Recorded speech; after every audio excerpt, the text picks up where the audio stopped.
Ow. How? Today is Saturday the 26th.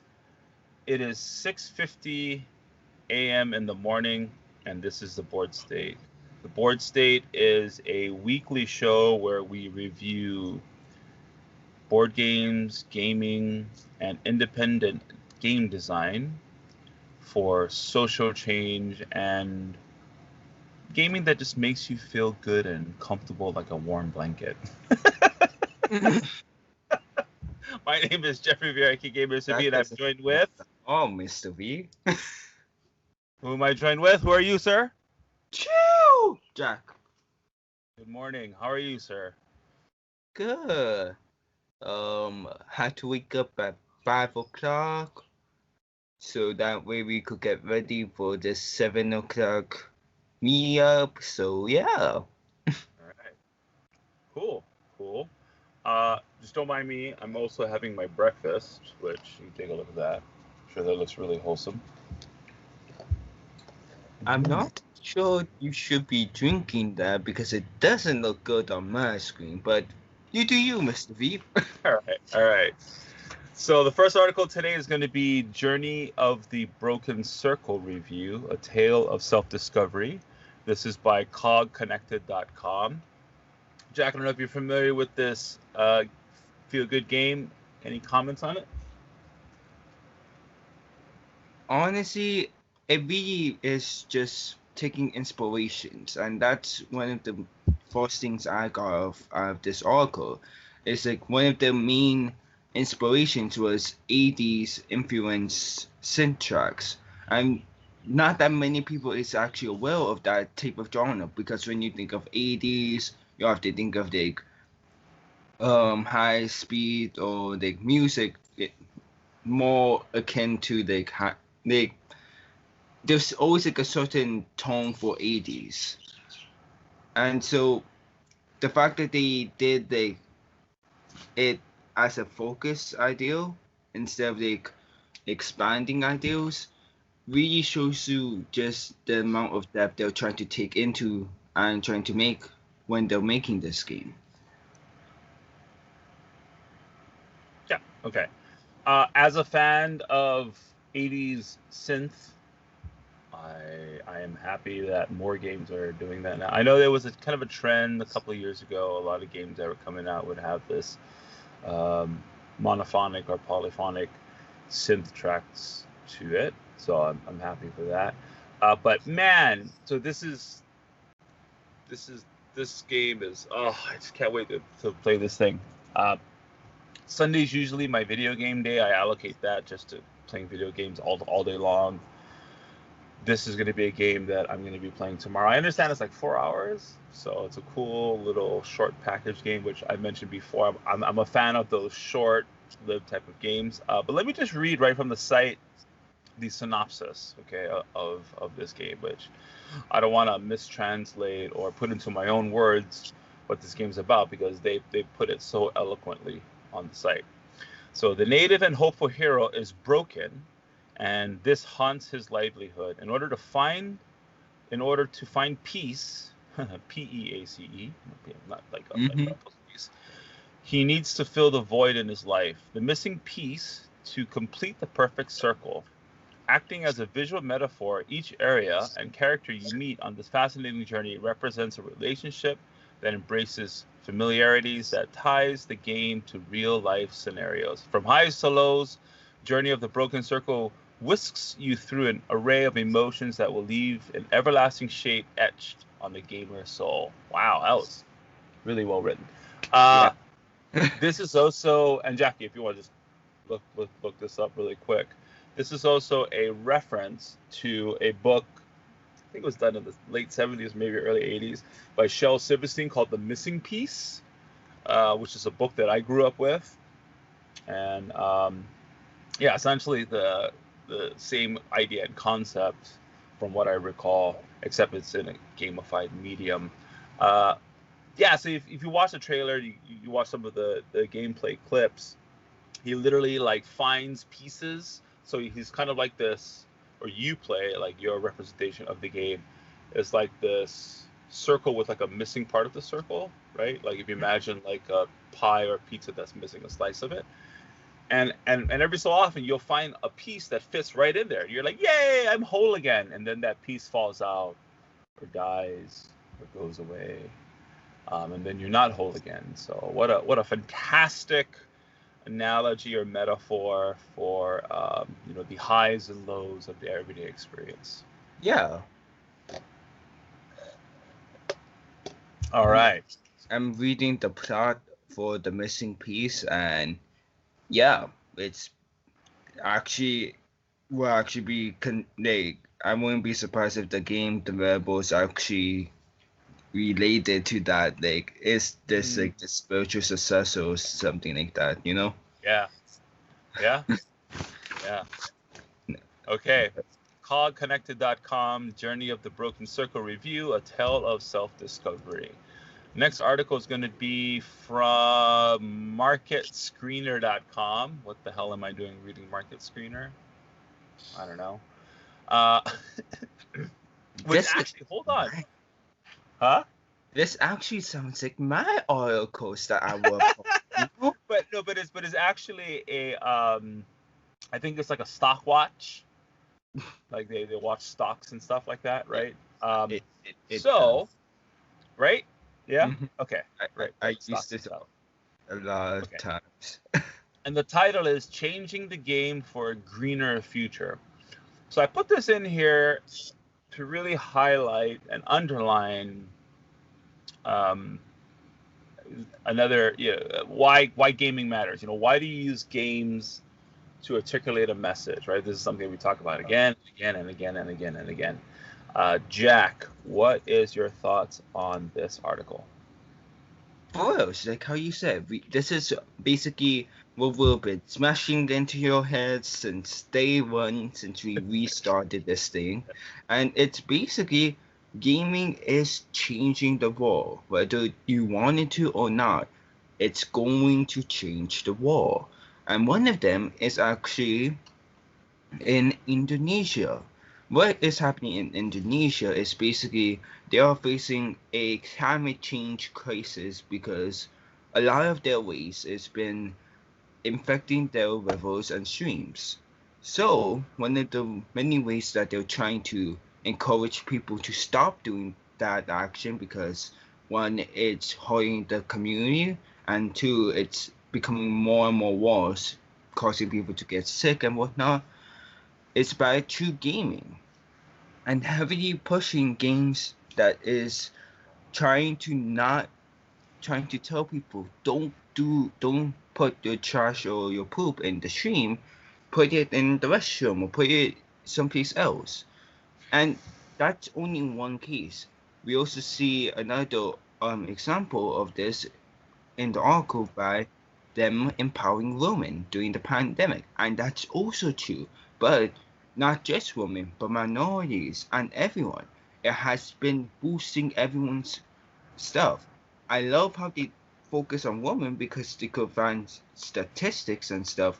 But since pandemic hit, we basically had gaming, and because of that, a lot more gamers, a lot more non-gamers came into the industry, and we have been opening up, and because of that, we was able to boost up our numbers and also boost up their morale and spirits.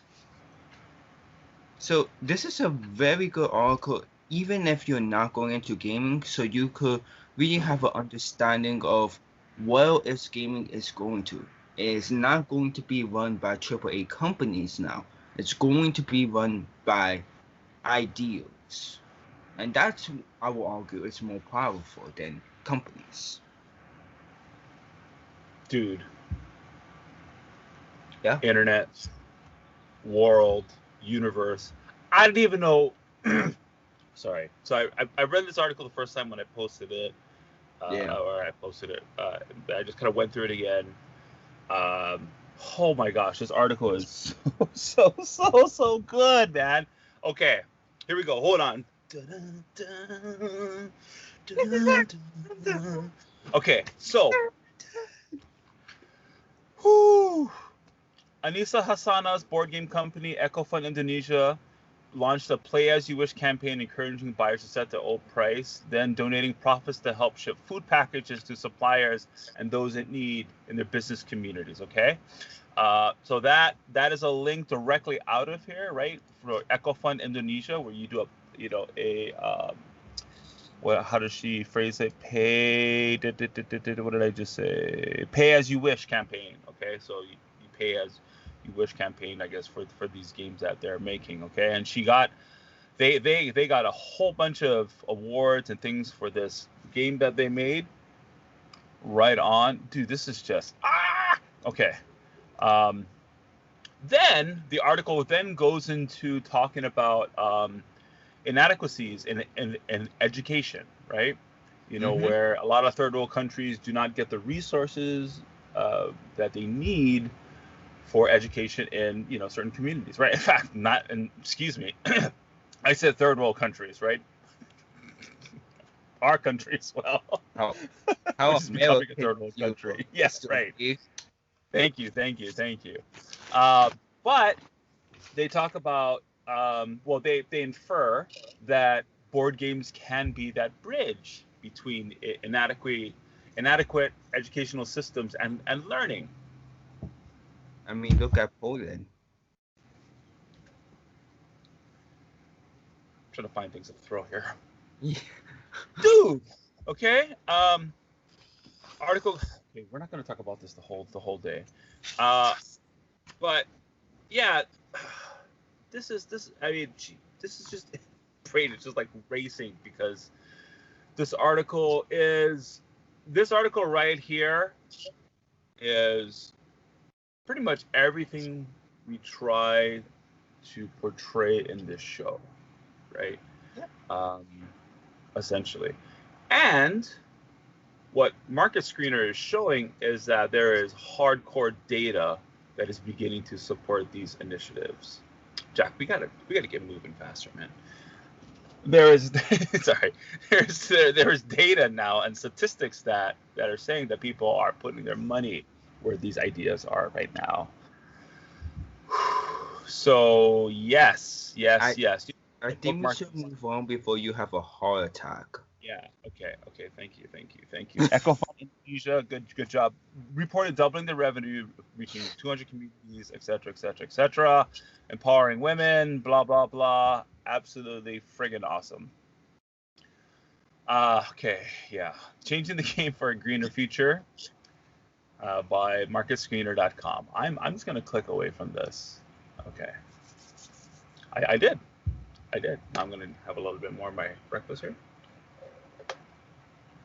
We need to, whenever we go to our big meetings, right, with all these, whatever people in there, I'm not going to say it, right? We need to review that article and just keep it in our brains and then go into there. Yes. Yes. I thought we moved on, Jack. Why are we still talking about it? I don't know, because your man walks in mysterious ways, Mr. Yes, it does. All right, next article. By onlysp.escapistmagazine.com, or only single player. Oh, that's cool. Only single player, very cool. And man, this is another one when I came across this article this week, and I watched it. I watched the trailer. I watched the trailer again.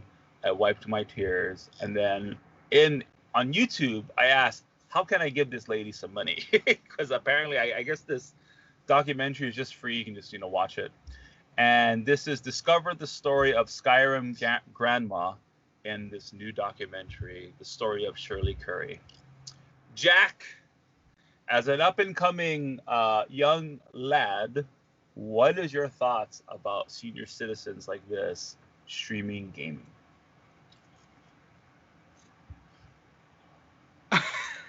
No, actually, it's really just amazing to me. And I will argue that no matter your age, if you're entertaining to watch, then you should be a streamer.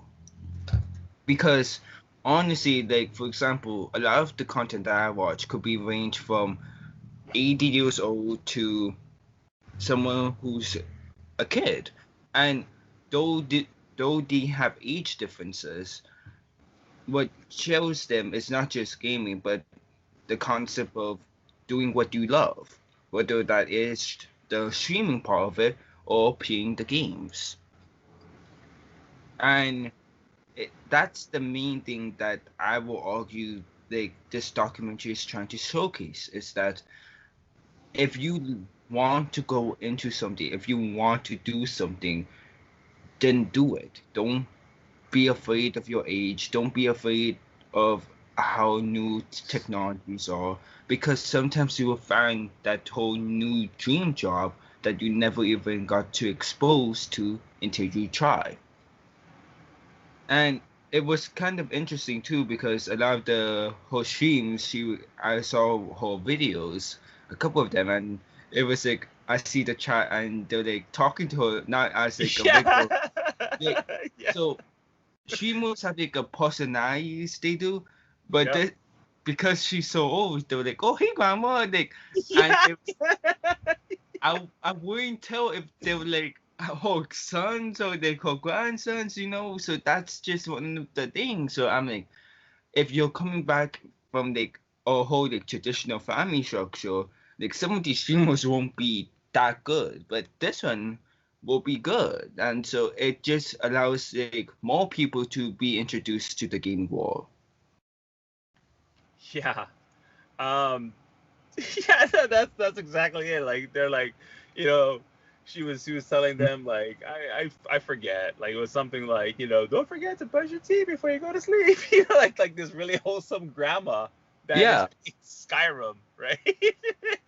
It's so cool, dude.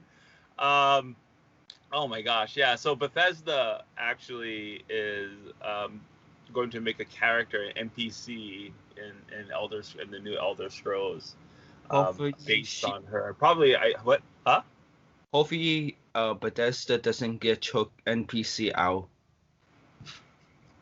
Doesn't get what? No, hopefully, but Bethesda doesn't have a bug that glitch her out. Okay, okay. Um, but yes, this is such a cool story, and Jack, you're absolutely correct. Um, in streaming, you know, if you have a unique position and something very very different, then you're gonna blow up just like Shirley Curry did. You know, she has a unique, this very very kind of niche, wholesome look at gaming, and I mean, who doesn't want to hang out with the sweet grandma every night, right? You know, just like. I wish I could give you these cookies, whatever, don't forget to, say your prayers before you go to sleep, kids. And, she's like backstabbing, ogres.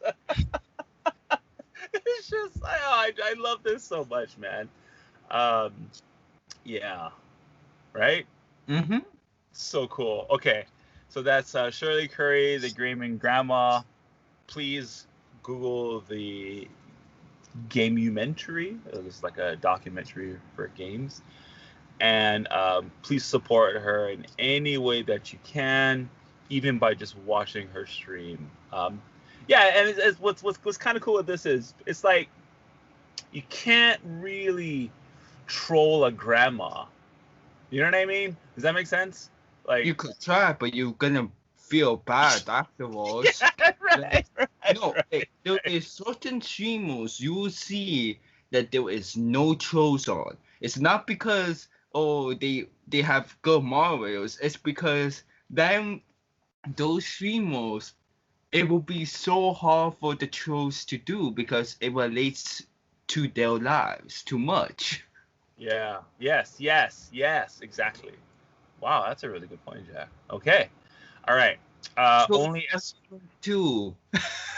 What? Trolls are humans too. Trolls are humans too. Yes. Discover the story of Skyrim Grandma in new documentary. Only spescapistmagazine.com. All right. Next article. Report: Southeast Asia gamers prefer collaborative play titles with local flavor, and this is by thestar.com.my. Jack, what is this article about? So basically, it's really going back on that second article that we was talking about, and how basically you won't see AAA gaming controlling that market. You will see indie devs talking about regional issues, talking about real life concerns in their respective areas, and being successful at it because the audience is over there and they want games that relates to them. It's like how we want media to relate to us and not just one person. Mm-hmm. And it's just showing how gaming just evolved into this thing where it can really become a strengthen and build bonds and learn more ideals and from these concept scenarios. But also at the same time be a wide enough appeal so that way people could go into these games and actually have fun. So they also did, because this is a market source, they also did several game statistics. And one of the major things is that a lot of these games are actually mobile. So you could experience them yourself. You look dumbfounded, save it for your piece. Okay. And it's not just one thing. So for example, they have games that's from China, but they also have games from Singapore. They have games from South Korea. They have games that's basically from Indonesia. Really showcasing this whole idea of like, even though some countries will be more strict than others, they all have like regional concerns and they're just trying to appeal to their target audiences as much as they can. Okay, you go, cause I feel like you're about to blow up now. This actually has nothing to do with this article. Sure. Yeah. Well, I mean, it sparked the idea in my brain, though. Um, so we have this idea of building a game where the whole game is based around 5 cards, and and maybe every player has a card, but without going into too many details here, I think I figured out how we could do that. And the answer is we merge one of our older game ideas into this game.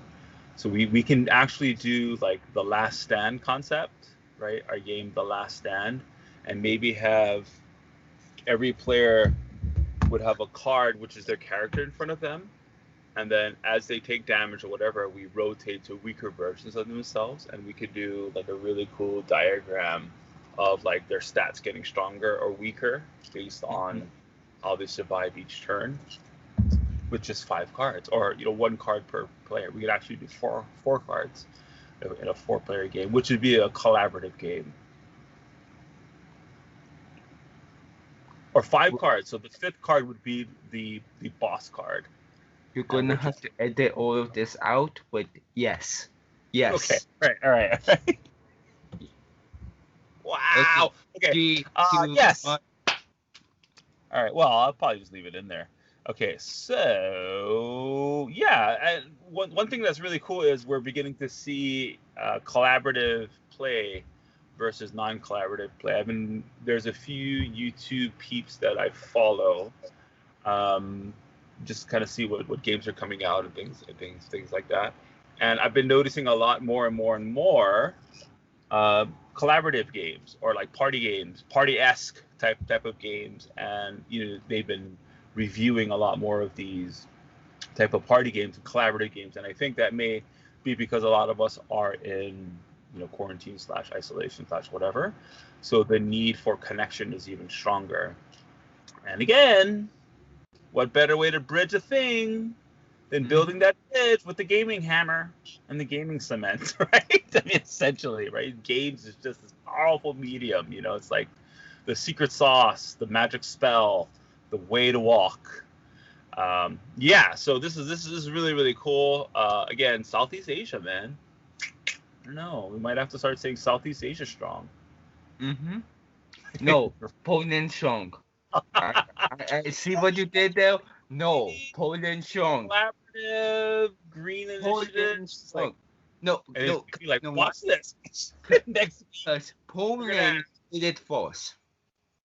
he's gonna have like 3 articles about these green initiatives where Poland invented like lettuce or something. So like Poland is distributing vitamins to the world for free based Don't, on card game or something.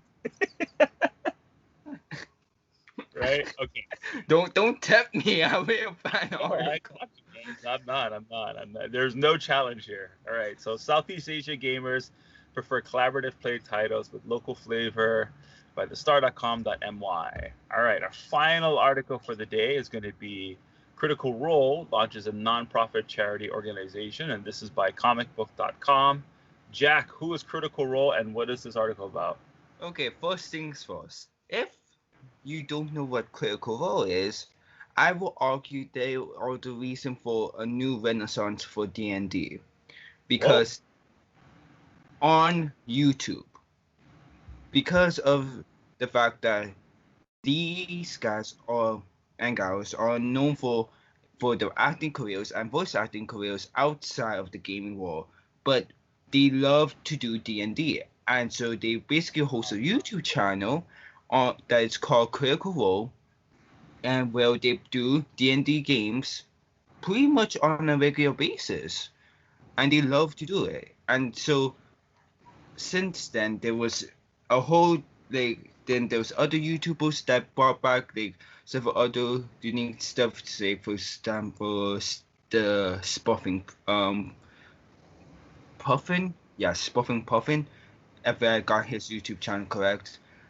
But basically, they are doing a non-profit right now, and so it's showcasing how gaming evolves and ever more so evolving to the point where you have basically fans of a game now starting non-profits of their own, and because they have the fan base, it will probably be as successful as any other company in the gaming industry. And you won't see just this one time people will be doing it. You'll see a lot more examples coming your way, especially right now. And so one of the things is of this article that they stated is that we worked on a few one-off charity campaigns, but we feel that now, after working towards this for 2 years and with everything that's going on in the world, it's an absolute crucial time to launch the foundation. So you won't see these guys going into things nonprofits without experience. A lot of them that's considering to become a nonprofit is doing so with past experience under their belts. And that's another thing you should always be aware of, that though some of the newer nonprofits may not have experience, a lot of time you will often see gamers who has either been on a charity event or was hosting one nowadays considering, maybe we should do a nonprofit to try and help out even more. But to be honest, if there's one thing to take from Critical Role and the whole stuff with D&D, is that if you want a good laugh, then watch. If you want to support them, then you could support them. This is mainly to give more awareness out to more nonprofits that is going to be or is already out, but they will need more support because they maybe not have the fan base like how Critical Role has. Yep. Jack, so just an aside, these people here, what are they on? Like on what shows? Do you know offhand? So for example, the Go, it says their names, but Yeah. I mean, without me having to look it up, I'm just curious if you know. like a lot of them worked on science fiction. Okay. For example, Warehouse 13 and stuff like that. Okay. I'm just curious. Yeah, and But that also, is... you know, let me get. But yeah. Live research here, folks. Sorry. Oh wow. Oh, okay. Felicia Day is one of them. Felicia Day? Mm-hmm. Where? Wow. The redhead, right? That's got to be her. Wait, no, is that really? No. No, Felicia Day is not in that picture. She's not in the picture, but she's a regular. Okay. Oh, got it. So that's part of. Oh, so Critical Role is beyond them, and those people there. It's a huge thing. Yeah. Oh, okay. And it's basically Got it. taking whoever loves D&D and just playing Yeah. with it. But Okay, for the cool. most part, it's them. Got it. Oh, that's the core. Yeah. Okay. Yeah. So very cool. Thank you for that art. That is super awesome, Jack. Yeah. So at this point of the show, what we do is we go over our question of the week, which, Jack, where can they email us questions to? At theboardstate@gmail.com. theboardstate@gmail.com. Thank you, Jack. And the question today is going to be, outside of gaming, do you both have any hobbies? Jack, do you have any hobbies? Yeah. So I do airsofting, go to the beach, hiking. Well, I can't do beach airsofting or hiking right now. Well, hiking maybe, but I still take a chance. Wiring, gardening for the most part. Oh, I didn't know that. A bit of construction here and there. Just whatever spends my time. But for the most part, I love to just listen and read and also debate about history. I think even though that may not be considered a hobby for most people, to me, that's like the old. If I could just watch and debate about history for the rest of my life, that's probably what I will be doing for other than gaming, because I just have a complete love for anything history, whether it be economics, military, or technology, or like a hero's journey or Rails. So yeah. Wow. Okay. I have no other hobbies than playing games or making games at all. Wrong. I do a lot of other stuff. Tons of other stuff. I read a lot, as you can see. Like, I trade sleep hours for reading time. So I read a lot of stuff. I'm addicted to reading. That's actually like a drug to me. Where if I don't read during the day, sometime I start to feel bad. Like I start getting withdrawals if I don't read. So yes, I read. I do bodyboard a bit. Oh yeah, hello, duh. I do a lot of software design. That's another addiction that I have. That I have to kind of write code every day, and if I don't, I almost feel like my life is like meaningless. So that's the feeling I get if I don't actually write something every day. Which I work for Toshiba, so I'm always doing software stuff in that regard. I think that's pretty much it. Do I have anything else?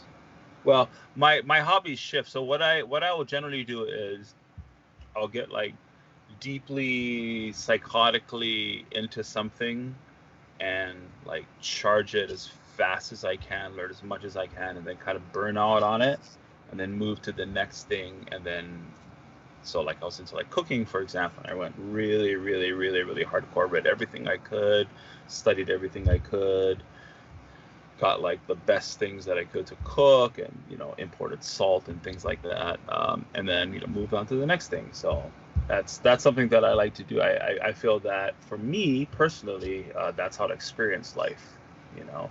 And then But there's the perennial things that I will do forever, like game design. Yes, Jack. but then you have guys like me who's trying to convince you to go back into past hobbies like airsofting. I was really, really, really, really, really, really, really, really into airsoft at one time. In fact, it's probably yeah, I would say that out of everything I've done in my life, airsoft was probably the funnest thing. Um, but it just really consumed. I was thinking about it all the time. Like I would be in the grocery store and I would be like pushing my cart and then I would be looking at the aisles and thinking, okay, if I shift over here, that guy wouldn't be able to shoot me, or his line of sight would be like all the time. Like I'd be at, and then it was literally like Fight Club where I would play on the weekends. And I would go to work on Monday and I had this like giant wells and I'd be like limping, because like I would just it was like I would just sprint and I would play all day. I would go to the morning, like on Saturday. I would play from like 7 all the way to 9 at night. I would do I would play all day and like all day. So I would use supplements to try to help me, like phosphagen and all these other kind of like things that I could put into my body to just keep me going. Um, legal stuff, all legal. Yeah, yeah. Anyway, yeah, like Warhammer, right? Combat Drugs. drugs. Yeah, I would like literally just all day, dude. In the morning, I would get there, like when it opens up, and I would play during the day and then the night game straight. I feel we should really do one as like a team bonding exercise. Me, you, Alika. I don't want to open that. Yeah, I mean maybe no. See, because that's the thing, right? Is like once I kind of taste what that tastes like again, I'm like, hey, this tastes pretty good. Oh, Maybe I should eat this again, and then and then that's it. That's it again. Like, yeah. Anyway, all right. So, thank you for your question, Raquel. That's it for our cast. Question. Huh? I What? hope all of those tangents answer your question. I think it did. Right? It gave a holistic view of the answer. All right.